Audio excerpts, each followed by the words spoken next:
But if you've been paying attention to this stage, if you've been paying attention to even both groups, this has been a wild stage of Challenger League. Things have been changing left and right. These teams, they will not remain stalwart in one position. You've got the best teams from last stage coming out as the bottom teams in this stage, though some of the bottom teams from last stage just showing up in a way we've never seen them before. This week might be that week where we see it realign in Group A. I mean, that's what happened here. But Group B, this could be a little different. Yeah, either way, I'm sure this game will be a wonderful show. First ban comes from the Pioneers, and we got word from production. The picture itself is wrong, but the icon is correct. So the first ban was indeed a lion from the Pioneers, and Lion still sees some play across most maps, but Coastline and Consulate are definitely the two where he is most dominant and where he is most used. So it definitely makes sense seeing him taken off the board. The Jackal as well. Two of those pretty often used roam clear operators are no longer going to be able, but that does leave Nomad up. Now on the defense, we have Mira and Mozzie. So Mira, again, being a stable ban pretty much everywhere. Mozzie being an operator that, I mean, Aqualix uses a lot, yeah, but Pioneers are also no stranger to running it.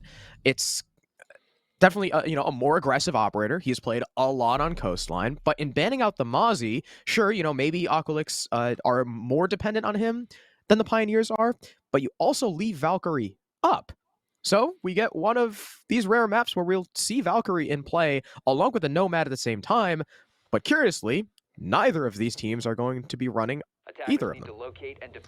Yeah, we had a Valkyrie and then a 6-pick from Jolton onto the castle, so a little bit of a disguised play there. But the objective itself isn't going to be too unexpected. Often we have been seeing teams maybe head down to kitchen and service to start things off. But for the Pioneers, they are going to go right upstairs to hookah and billiards. Now, this is not an unusual operator selection from both sides of these teams here, but Coastline is one of these maps that generally lends itself to quite a bit of fluidity when it comes to the operators you're going to bring, especially on the attacking side. Like a map like Chalet, it's more aggressive on the attacking side, but Coastline is unique in that hard breach isn't always a necessity. In fact, you can get by most rounds without bringing any hard breach whatsoever, and that's exactly the plan that Aqualix are going to be bringing out right now. It's interesting that they do bring the Thatcher, but he can be helpful in a lot of other ways, clearing out different positions, removing those ADSs from play for just a little bit of time, and in this case, disabling some mute jammers and making it maybe a bit easier to track down in Rio. But for now, operator selection aside, we're going to have to see exactly what Aqualix want to do with it. I mean, they've got the Finca in play, so we could see something rather aggressive, but right now we're seeing a pretty standard bottom-up clear. We also see several different roles from Aqualix than what we saw last week. Of course, last week against Outlast, there is an asterisk on that match as they had Sod instead of Discover. And Sod didn't do too hot. It was Rethinkin playing the Finca pretty much every round, and Gasher was on the more aggressive Jackal. But Jackal has been banned, and we've had a little bit of a shakeup of the role. So Gasher will be on the Thatcher. Rethinkin is back on the triple entry with Vladder and Kento, and Discover, who is typically the hard support on most, if not all maps, he'll be the one on the Finca because, I mean, you don't necessarily need to be on the entry to play Finca well. She's one of those operators where you just click a button, and there you go. Her powers are activated. And Jolton will be the first one to take damage with the nade, and there's the second. The follow-up from Rethinkin will claim his life, and the opening pick of the match will go to Aqualix. Yeah, you don't often see that. A double nade in the exact same spot. Maybe Jolton was stuck in a crossfire, just couldn't get out, but refusing to budge after the initial nade was thrown and the damage was dealt will cost him his life. In Rio, in an attempt to get aggressive, will also cost him his life as he retakes towards the Sunrise Bar. Wimpy is the next to fall. Diaz has an answer, removing Vladder, but it is still going to be a 2v3 now as Diaz finds another. Gomez creeping back towards base, but falls into his own grave as Rethinkin is quick on the coverage, and Diaz, the player who already found two, is going to have to ace clutch to bring this one back. There's a triple kill as Gasher is dealt with from the double window, but two players still need to be found in this post plant, and a wide swing from Discover will end that effort in its tracks. A great first round from Aqualix, a dominant attack, started on that first floor, worked their way on up, and there was nothing that KCP could do to stop it. And once again, we see Aqualix playing very well around this Finca, and it's something that they've been doing all season and not something we see from any other team. It's pretty unique to them, and it works really well with the players and the way that these players, approach the game. These are all pretty aggressive guys, even down during T3. Gasher and Discover, despite being on more supportive roles, were also very aggressive players. So you can kind of figure, with this 5 lineup, they are going to be pushing. Their foot is going to be almost constantly on the pedal, and the Finca really leans into that. After that initial clear of the castle, you saw Kento was taking a fight all the way across courtyard. He calls it out to his team. Discover boosts. He's able to get the kill on the Vigil, and because they get 1 kill downstairs, they know there's another person downstairs. That leaves just 2 on site. What do? They push with that Finca boost and become this unstoppable force that just bulldozes pretty much that lone anchor in Hookah. Diaz is way too disconnected to find any refrag because he's just in Aqua chilling his smoke. And the other guy, Gomez, is still coming up from White Stairs, and it takes way too long for him to do anything, especially if it gets killed by the flank watch. Or not really flank watch, but the guy watching Vase, who is rethinking. And sure, Diaz is able to get a nasty triple quick, which, just proves how skillful he is. Unfortunately, he didn't know the plant was going down. There was really no info to play off of in the site at all. They had no BPs. There was no Maestro, no Valkyrie because it was 6 picked off of. He didn't know the plant was going down, didn't get to use his toxic canisters, and it was just far too late. That was a difficult situation for Diaz to be in. And Aqualix, like you said, that was a really well-played attack. Well, you mentioned the Finca, and I think that kind of feeds into the struggles that KCP had in the previous round. Not necessarily dealing with that one operator, but it really goes to show that Aqualix is one of the few teams in CL that bring out some off-meta stuff. They're not afraid to challenge your expectations, and especially as a defensive team, when you're staring down something that you've really never seen before on the attacking side. What we saw last round, we saw Inrio get a little bit aggressive. They were just trying to regain some of the map control that they lost a bit earlier than I think they would have expected, and that kind of bold play, Aqualix, they were ready for it. They did a really good job of putting themselves in early aggressive positions, something that we can already see they're trying to do once again. Initially, it's not going to work out with a KCP getting that first kill, but with the trade going their way, they're going to find their way, equalize, and back onto the scoreboard. 2 kills, in fact, were found. Diaz and Wimpy both taken on out of this fight, but thankfully for KCP, you still have Gomez in play, who found 2 kills, a double kill early in this round, taking this one to an even 3v3 as Aqualix now look to recover the positions of those fallen teammates. They're still going to have to deal with Gomez, though, who is happy to roam upstairs. A lot of soft destruction, copious amount of angles to assist him. But right now, Aqualix may decide to turn their attention to the site itself. They do have a lot of time to work with after all, so they could either opt for this full clear, using those drones, using those zero cams, or instead use this Finca and get a bit more aggressive. Something else that was a little bit interesting. Up until about 30 seconds ago, Jolton had 2 Valk cams in pocket. They have since been thrown. Gasher will be healed up a little bit thanks to that Finca boost. Discover is just holding this prone angle, but he knows as long as this player is stuck in lobby, it's not safe for him to push in. He might be Finca boosted, sure, but that's a difficult angle to try and react from. But as I say that, he's just going to rush right through. Discover now has control of the site, but he's being tagged up from his side. We'll try and get the plant down by Sinks, and there is nothing from the defense just yet to try and counter this. I don't even know if they know what's going on, and thus it'll be a 3v3 post-plant. The clock now working against the defenders. Inrio as well as Jolton have to try and push back from Pantry as Inrio moves into the hallway along with his teammate of Gomez, but Gomez is taken out by Discover. Discover is getting lit up in the back. He'll turn around trying to pre-fire. The defender will have to settle with only damage, and he's not finishing him off just yet. But as Discover gets taken out, it is left all up to Gasher, the Thatcher, who's reclaiming the top floor control. So he does have this vertical angle. He can play with the breaching charge, but it's going to have to be quick. Jolton will get off the plant, though. Gasher exposed just for a moment, still putting down breaching charges, establishing even more angles that the defenders are going to have to worry about. He'll get one, and the breaching charge was actually enough to finish off Jolton as the Valkyrie was on an elevated surface, close enough to the ceiling to be caught by that explosion. Well played by the IGL of Aqualix.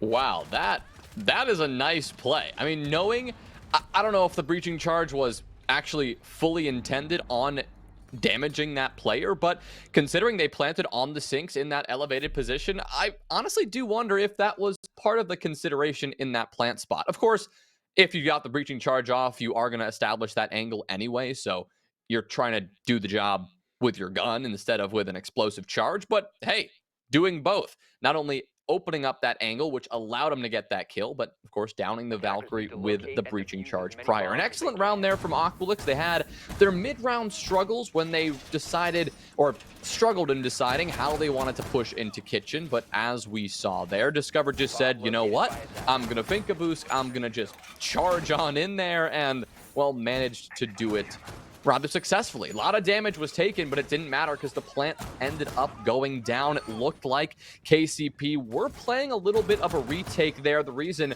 I make that determination is because we saw the constant red pings, right? We saw their constant pinging of those Aqualix attackers in the site, which suggests that they had to have been on a camera that could hear the plant going down. So I think they were aware of it. But the interesting part is they chose to play the retake and they just could not put all the pieces together. So Aqualix, they're showing that they're taking advantage of every single opportunity. And with an interesting pick coming right out here, Gasher on the Blitz, we may see another opportunity or another door, well, busted down within the onset of this round. And not only the Blitz, but the Blitz comboed with the Finka, which depending on how the attackers play, it could be dangerous. But as I say that, Discover is going to peek the drone hole, but in comes the Blitz, trying to get the refrag on the Valkyrie. He will end up getting the melee, rethinking with the finisher. 4 versus 4, and KCP, they've been flooded out of the site. Aqualix storm in and take control, but DS has an answer. He'll take one out. Gasher being lit up, but he still finishes off the Vigil to even it up as Vladder gets a kill from the kitchen window. Gasher overexposes himself to lobby, though. The legs will get cut off by Inrio, and Kento is stuck in a crossfire. That leaves just Vladder off-site, the lone man on a mission, left in the 1 versus 2, coming in from Sunrise. And unfortunately for Pioneers, there were just too many angles into service for them to account for. Last man standing here is going to be Vladder. Doesn't have the diffuser in hand. In fact, it's on the other side of the map, but he's got a lot of time to work with. Could really play this quite patiently because you do have 1 drone in pocket, 1 more zero cam that he will now deploy, but instead he'll just go for the full charge down the long haul, and Diaz with the 416 in hand is there to greet him, and a really good effort on the rush attempt, the Blitz at the helm of that effort. But at the end of the day, KCP are finally able to quell that overwhelming pressure that this Aqualix attack is laying down. If KCP haven't caught on to the Aqualix plan of attack, they really are going to have their work cut out for them here, because it is very evident that Aqualix are a team that seizes opportunities when they see them. That is 3 rounds now, that even though Aqualix have maybe taken their time initially in those first 2 rounds, the moment they see an opening, they will not ignore it. Some teams, right, they have their checklist, and they will be rigid to that checklist, hard stuck to their plan of attack for the entire duration of the round. Aqualix are not one of those teams. If they get halfway in the map, if they get enough control that they feel comfortable, they'll take a look at that site, they'll get some intel, and they will push on in. KCP, they've had 3 rounds now to identify what they're dealing with, and these next 3 are very important, and that's where the success of KCP is going to hinge upon. Can they adapt properly? Can they close out all of these small gaps that Aqualix keep on pushing through? Yeah, you talked about intel for the Pioneers, but one thing I also want to touch on is the lack of intel Aqualix displayed in the previous round.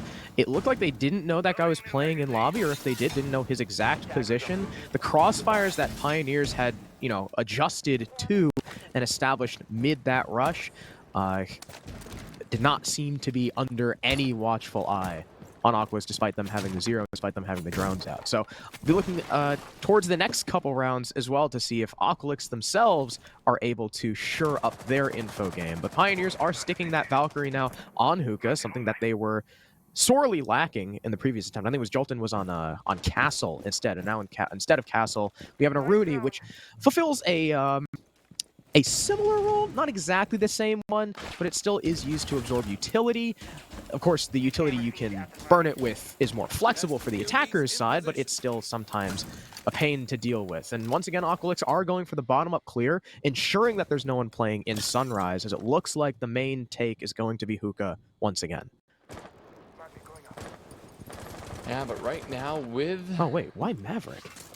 I just noticed with that. these positions here, they could do a couple of different things, right? You have the nades from both Rethinkin and Vladder now, so you're adding a bit of that explosive utility. We'll see Vladder cook one up here, throw it down towards the Cool Vibe stairs. Gomez not going to be even touched at all by that, but we'll have to see how the Maverick actually comes into use later. Could be an assumption that maybe they're going to go to a different site. They don't want to head to Hookah, but right now that decision not working well for KCP. They've already lost one player. Diaz, the first to fall. You've lost your Wamai, so those magnets won't continue to regen.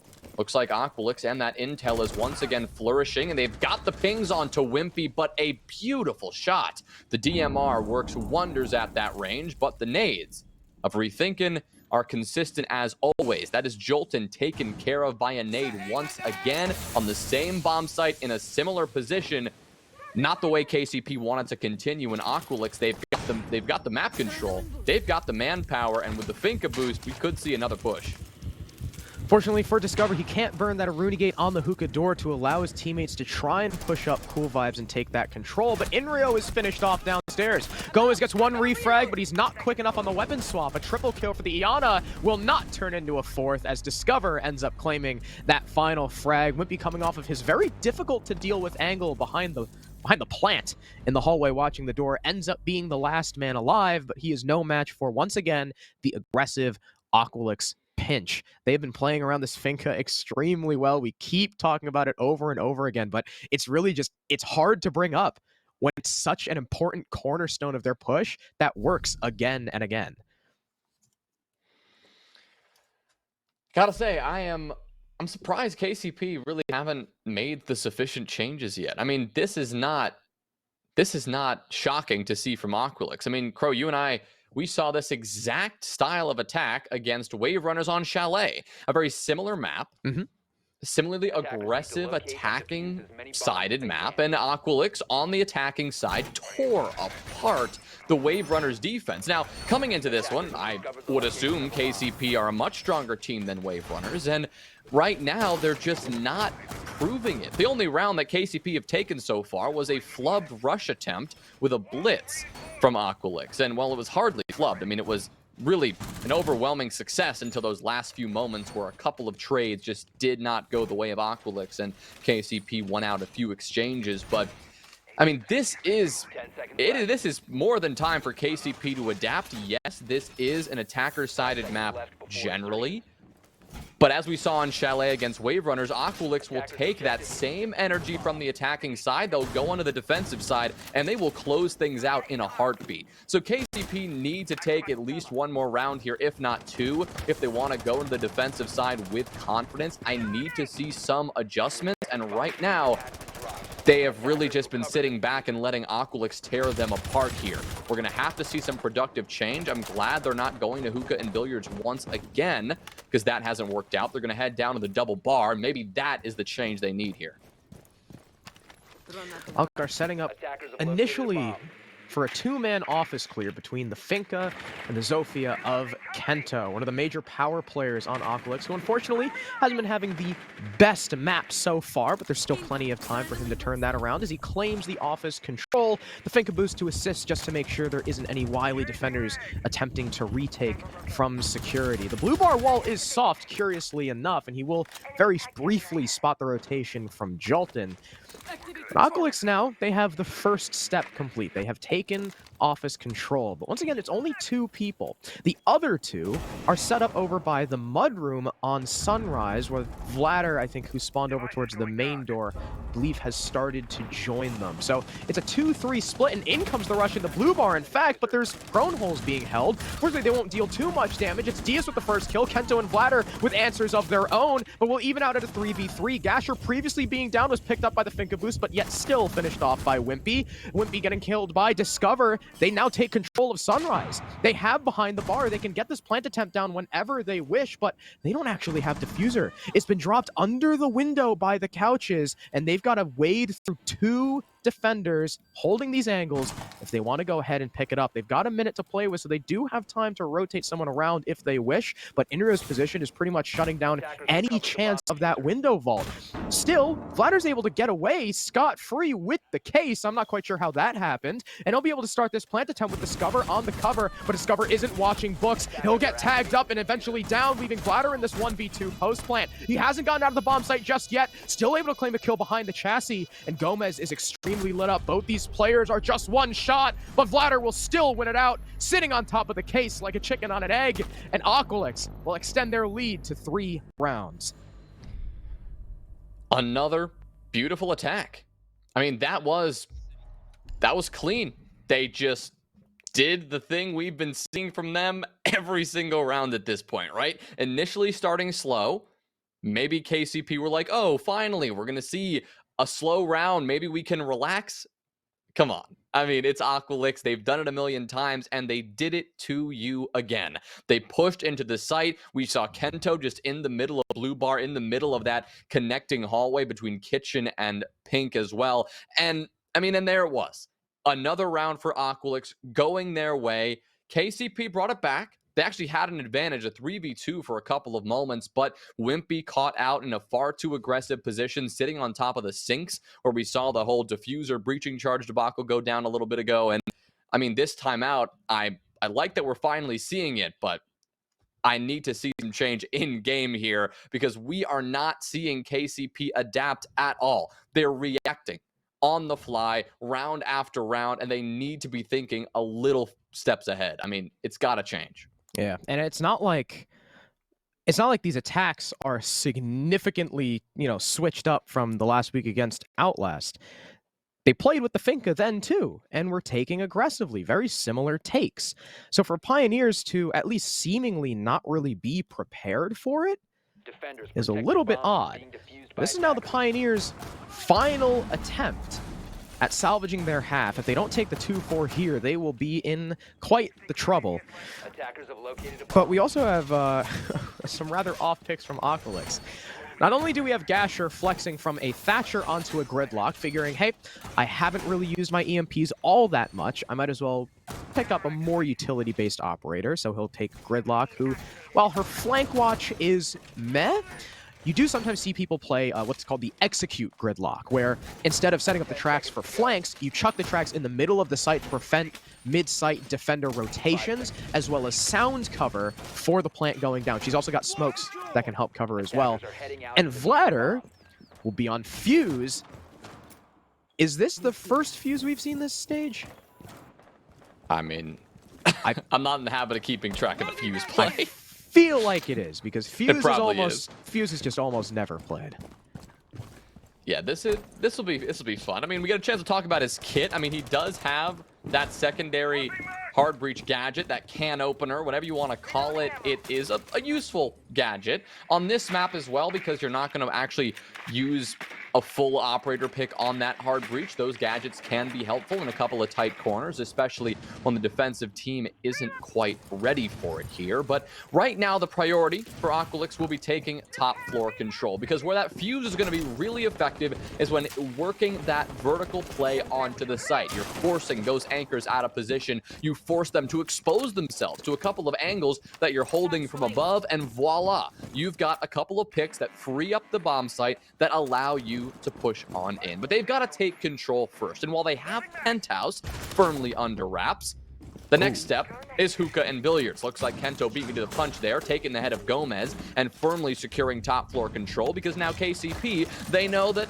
well, we probably don't want to overcommit to this top floor. Let's rotate back to site. But now that site is being absolutely bombarded with hockey pucks from above. That's exactly what Fuse does so well. And they're doing a really good job of applying that utility and applying so much vertical pressure. I mean, this is, so far, a clinical Aqualix attack. They've forced KCP back. Service is all but secured under their control, and now it's just about pushing on in and getting that bomb down, which, if Aqualix are going to continue that pattern, I bet it's going to come rather quickly. And you saw Vladder's only expended 2 of those Fuse charge.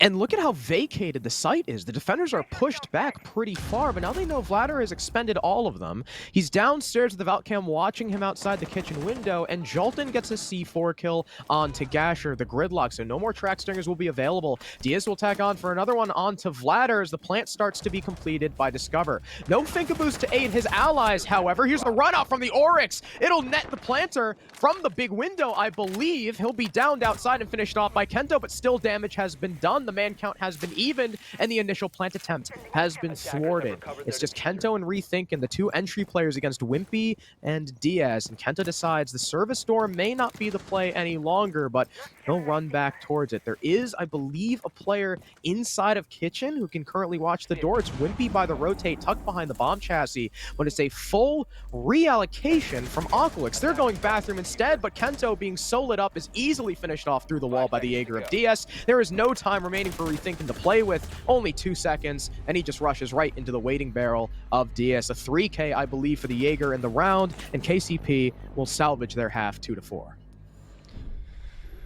That could be the bleeding finally stopped here for KCP. They did a good job of locking that one down, even though they had a brief extension on the top floor. They lost Gomez early, but they did a really good job of not overcommitting to that position. They rotated back downstairs. They locked that down. They did a good job using those black eye cameras to figure out where Vladar was on the fuse, how to deal with him appropriately. We saw a good C4 there from Jolton, which really opened up the round for KCP. And Aqualix, they had, unusually so, their manpower a bit more spread out than before. Generally, we've seen them all bunched up, or at least 3 players bunched up in any given position, and that has really allowed them to go for these expeditious takes and very one-directional but powerful insertions into the objective, and we could not see them get it done that time. We had a couple of players upstairs, 1 player outside the service door, 2 maybe over there, 1 player outside that kitchen window, and then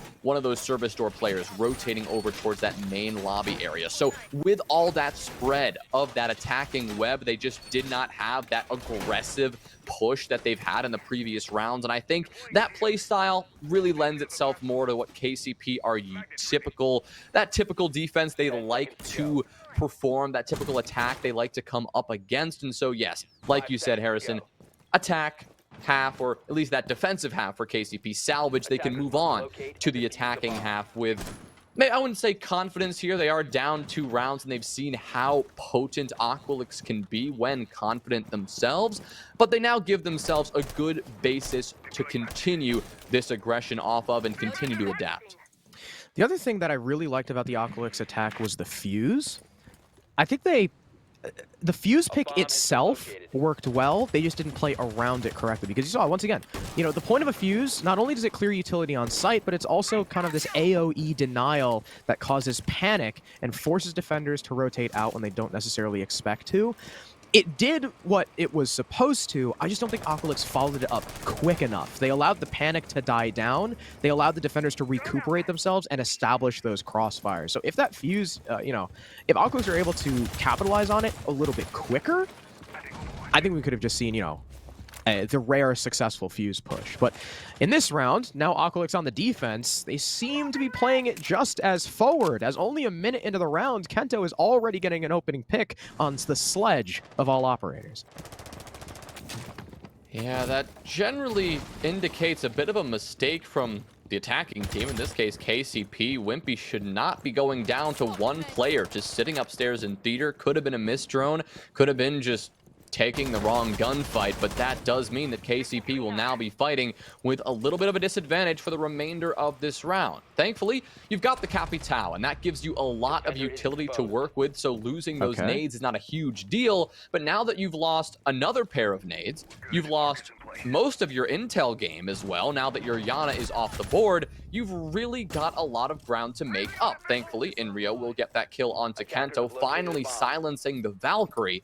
But still, a disadvantage in the hands of KCP, and now they've shifted their attack to be a lot more vertical. We have 2 of them now, creeping their way into Sunrise Bar below. Aqualix, they're probably noticing this at this point because they have nobody outside they're actually dealing with on the hookah balcony at this point, so we could see a bit of a defensive rotation as well. But right now, this waiting game will finally change it up as Diaz will look to find his 11th kill in this map and pressure onto the Billiards double window. But right now, again, it's a back and forth game here for KCP. 30 seconds to go. They're going to have to make a push here, but there's a lot of defenders to deal with, yet a lot of utility they haven't yet cleared out. Finally, the utility dump will come through from Jolton, some of it being caught by those Aruni gates. The Cool Vibes push will fail. Diaz gets one refrag onto Gasher. Pistol out does not work for Vladder. It's 2 kills for the 0. We've now evened out to a 2v2. Jolton has to take out the goo mine, though. That's going to delay some time. He's got to start this defuse attempt. It'll be in the corner of Hookah. Diaz is very low, trying to cover from Cool Vibes, but he's distracted by the fight with Rethinkin. He'll eventually win it out, but he's traded it. Jolton at least will make it out the door, but that allows for the recovery of Rethinkin. This is now a 2 versus 1.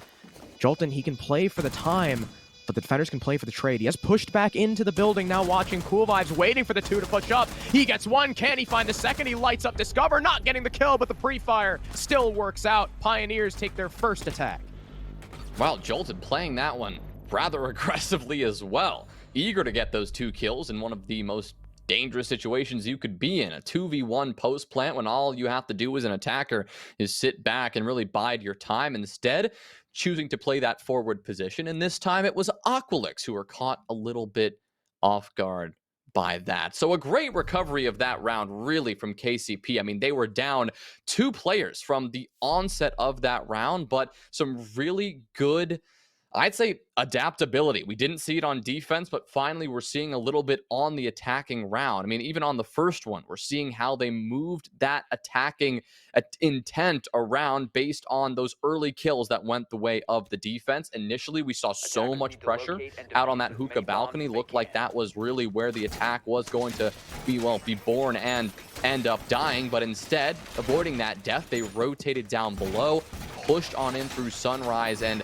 a aggressive Cool Vibes push that looked like it was going to come to a pretty sudden stop was recovered by some great gunplay from Diaz, who has now found 12 kills and is really proving to be the answer that KCP needed for this Aqualix aggression. I mean, everyone on Aqualix finding the scoreboard. Of course, Gasher just sticking those supporting roles for now, but everyone contributing right now. And if KCP can just get one more, I mean, this one shaping up to be a highly contested battle. And even though Gasher is negative, you know, KD doesn't tell the full story. He did have that 1v2 clutch from upstairs, that really big brain play, honestly, from him. So like you said, everyone from Aqualix has been contributing in massive ways to these rounds, while Pioneers have definitely been leaning a little bit more on the shoulders of people like Diaz and Inrio. As you also stated, one more round for Pioneers, and this game will become much closer contest than we had originally thought heading into the first, 4 or 5 rounds, because Aqualix seemed to be just taking this map by storm. But of course, Coastline is attacker-sided, traditionally, at least. And Pioneers still seem confident. They'll start with their Sunrise clear downstairs. It's something that we saw Aqualix do pretty much every single round on their attack, and Pioneers will echo the same sentiment. There is exactly 1 player playing down there, and they happen to be just behind the Sunrise bar. I'm not quite sure which player in particular that is, but as Gomez finds someone on a drone, Kento will fall right into his waiting arms, and the first pick will be onto a crucial C4 operator downstairs. Yeah, KCP playing this really well right now. You've got the Sunrise pressure building, and the other side from Kitchen and Service, they're building the pressure there as well. Should be a free kill, that last player in Sunrise, and yes, that will be confirmed. They have the crossfire, you had the pressure from Kitchen and the pressure from Sunrise, so you get that done, and there you go. Rethinking, another player caught downstairs playing a bit too forward. This time it is Aqualix getting punished for their forward positioning rather than being rewarded. So Rethinking, probably unrecoverable at this point. Looks like Discover wanted to go for the huge save play, and that is just not going to happen. Vladder as well will be cut down as KCP just cascade through that defense without any trouble, and they will equalize us at 4s. Huh. That was less of the Pioneers hunting down the roamers and more of Aqualix just kind of walking at them. So like you said, Aqualix still playing a very forward game on Coastline, but Pioneers made the proper adaptation, and that was to sit back and just chill and just wait. Eventually, the bodies will come, and Pioneers were happy to capitalize. Almost every kill that round was Pioneers just waiting. You had Gomez spotting Kento on the drone first, Gasher vaulting up on the Sunrise bar, I believe. Then you had, who was it? The other guy downstairs, just kind of, rethinking. Crouch walking into blue bar, dying to a crossfire. And then, you know, Discover running out big window. Every single kill was Pioneers sitting back, having the info, and waiting. And that is what you need against a pretty aggressive team like Aqualix, the way they're playing right now. So I'm happy to finally see proper adjustments coming up from Pioneers. That'll tie us our game. And now we're going to Kitchen. Completely different defense from Aqualix, but it is still extended horizontally. The question is whether or not Pioneers are going to go for the exact same clear, and if Aqualix are yet again going to walk into them. Attackers are moving out to locate a bomb and defuse. Yeah, the difference here on Kitchen and Service is often you got to take control of this top floor, and that's going to be a little bit more taxing to your overall manpower and utility than a possible bottom-up clear would be, especially, like you said, if Aqualix just continue to walk into bullets. That's going to happen again in the case of Vladder. He'll overexpose himself here in office, just walking through that security hall right into the waiting arms of Inrio, but he will at least escape death with only about 20 HP remaining, but is now caught in an uncomfortable position, and we might see a good bit of aggression here from the Cap Cannon in an effort to pull back a rather tough situation. So we'll take care of the Yana clone and spot out the arm of Gomez, but can't quite finish it off, whipping out the pistol and falling as a result, but thankfully for Aqualix, Kento gets a kill onto Inrio in the meantime. So you've keeping things nice and even, but now that Gomez took a lot of damage, a couple of good arm shots there from Vladder, it's technically Aqualix with a little bit of that edge, but an edge that is quickly alleviated by Wimpy. A nice headshot there onto Gasher as Aqualix once again peek into angles that KCP has already been holding. Looks like Kento is eager to peek as well, but thankfully you've got some rethinking assistants who will join this aggressive roam on this office side and will take care of the lone player caught with very low HP. It's going to be a 3v3 now. Aqualix are able to get the trade, but now look at their positions. They are all, well, 2 out of the 3 are now on really the other side of the map. That leaves just Discover alone on the site as the smoke to hold off the KCP attack, which is not really adjusting. They found 2 players over by Blue Bar and Office, and yet they are still hanging out over towards Sunrise, Diaz being upstairs. That's given Aqualix enough time to recuperate and separate once again. I believe Rethinking, or I believe that's Kento, has come back to the site, and there is one player who should be Rethinking now playing upstairs, looking to maybe catch DS off guard. Pioneers have stalled out quite a bit. Whether or not they are just discussing amongst themselves or collecting info, though, is not something we can unfortunately discern with our current observing tools in the game. But now we know they are all off drones. They are looking to push into the site. Utility now coming out from Jolton, smoking off the crossfire from lobby, or instead rethinking about it. Get it? Smokes come out, though, as there's only 30 seconds left, and Discover has had them all in his pocket this entire time. That's going to delay Jolton quite a bit. A nade is being cooked by Wimpy, but once again, he will think twice about it. The player, unfortunately, that he's looking for is not only not there, but there's an ADS to catch the nade as well. In comes the jump, but they know exactly where he is. Another gas canister comes out to respond to Jolton's attempted push. He's stuck on the rotate, cannot make his way in. Rethinking jumps down at the perfect time. He's traded out by DS, but there's very little time remaining, and DS can't really do much about it except get an exit kill onto Discover. And Aqualix able to take the round, able to recover the early round, and just stall out the push. Bit of a perplexing one, though, Harrison, because what we saw early on was, I'd say, some aggressive roam from Aqualix again, but aggressive roam that was successful in wasting time. Yes, they lost 2 players. They did a good job of getting 2 kills at the same time. So really, at the 1:30 mark, everything was rather even. You had Aqualix, who weren't fully on the objective. They had just done this dramatic offices retake, getting a couple of kills there, so they had to rotate on back. KCP had decided, you know what, it's enough. We've committed enough resources to clearing out this roam. Let's turn our attention towards the site. But it's the next 45 seconds to a minute that have me a little bit confused, right? KCP, they didn't do a lot, right? They had those opening kills, and they had the area cleared out roughly. They at least had control of Sunrise. But from a minute 15 to about 15 seconds, they didn't budge. We saw one player deciding, oh, maybe it was Jolton, I believe, maybe deciding to push in through the kitchen door, maybe smoking off the cross into lobby, but deciding against that, instead just sitting and waiting. We had one player go around to the kitchen window, maybe cooking a nade, maybe not. But then again, deciding to sit and wait. I wonder, maybe they were trying to wait for another Aqualix player to swing in, and finally Aqualix came to their senses, decided not to swing, and that paid off for them. Or maybe that was intel that KCP were trying to gather, but could never quite get under their fingertips. Whatever it was far too much time wasted, and by the time we saw quote-unquote execute, it was one player pushing in one at a time and dying one at a time. Not the formula for success.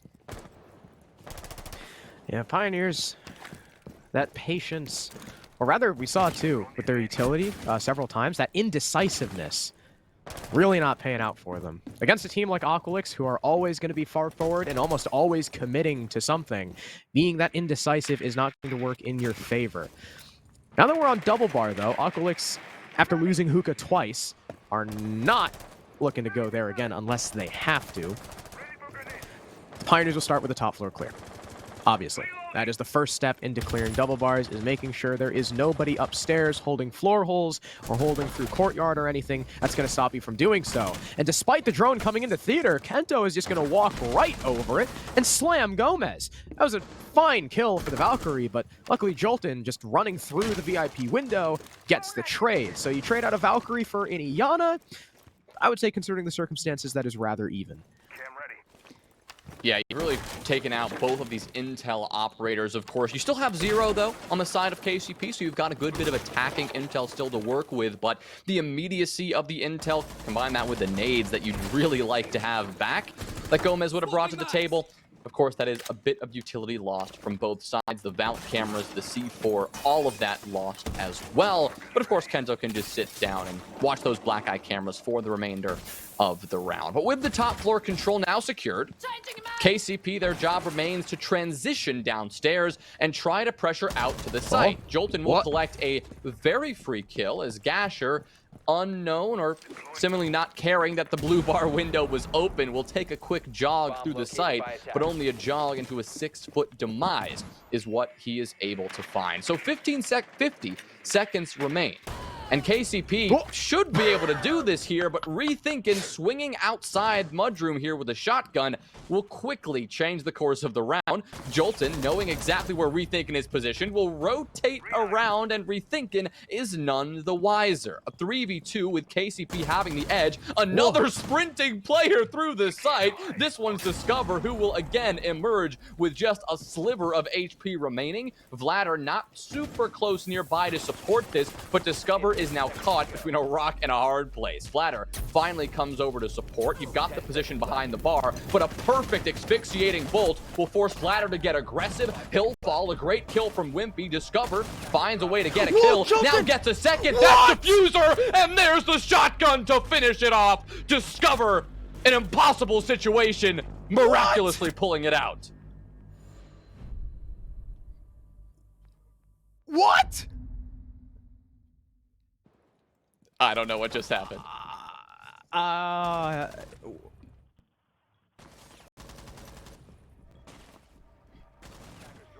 Okay. All right. So 4v4 after Kento trades blows. And then what do we see from Aqualix? We see them just kind of running literally all over the place. Gasher is just sprinting through blue bar and dies. Rethinking sprints into Mudroom, gets a kill, and then dies. Discover almost dies sprinting over towards couches. A lot of running around. Attackers need to locate Vladder gets caught behind the bar, and he's flamed out by Jolton. You know, good play by Jolton. It's Discover in a 1v3, and where is he? He is 1 HP, prone by the window.